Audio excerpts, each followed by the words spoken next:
Golfers, welcome back to the channel. In today's video we're going to talk about 3 common issues I see which is plaguing your golf swing and also specifically your iron. So if you turn a 7 iron to a 9 iron and you think that you lack 30 yards in distance, this video is conducive to what you need to work on. Is think about the way you set up to the golf ball. So ball position affects the angle of attack and also how the club comes into impact. The biggest thing I always see, too many golfers will set up with the golf ball too far forward, so as if they're hitting driver, the ball will be too far off the left heel.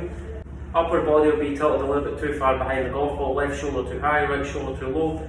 Then as we come into impact, we get an impact position that looks like this, where the grip end of the club was back, we had a lot of extension in that left wrist, so it's not that kind of shift forward, where the weight starts to move into the left side, the knuckles of the left hand start to face the grip. So if you're this golfer, don't get the ball too far forward, don't get your right shoulder too low, left shoulder too high, and your upper body too far behind the golf ball. The zip on your jacket is too far behind the golf ball. If you struggle with this, club's going to bottom out slightly before the golf ball, so if you struggle with thins, fats, and a whole host of different shots, start with your feet together, so feet pretty much adjacent to each other. You're going to move your left foot forward, right foot back. So ball position, instead of being off your left heel, where it's almost inside your left armpit, you're going to move the ball position back, so it's just underneath your sternum. So the middle of your sternum, a good way to indicate that is put the club pretty much down your zip, and the golf club should hit where the golf ball is in the middle of your stance. So golf ball right in the middle of your stance.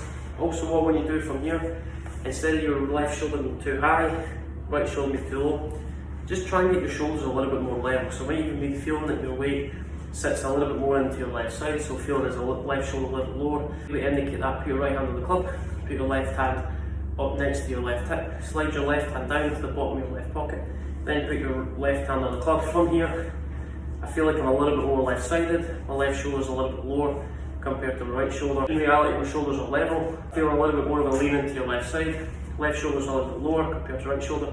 If you struggle with that thin shot, what's going to happen?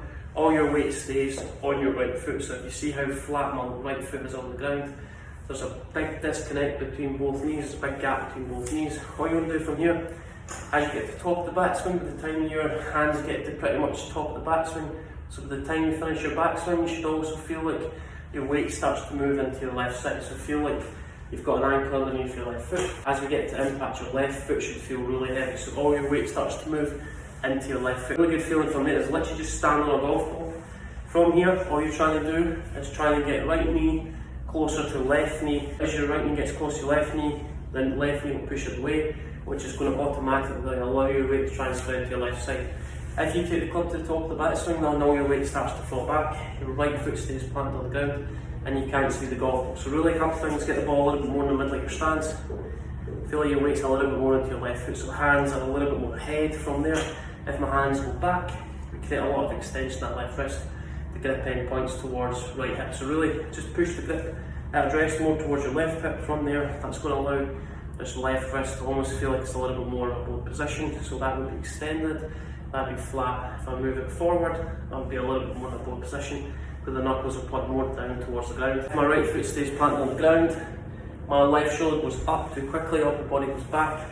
Stand on the golf ball from here, get the ball in upper stance, a little bit more weight into your left side.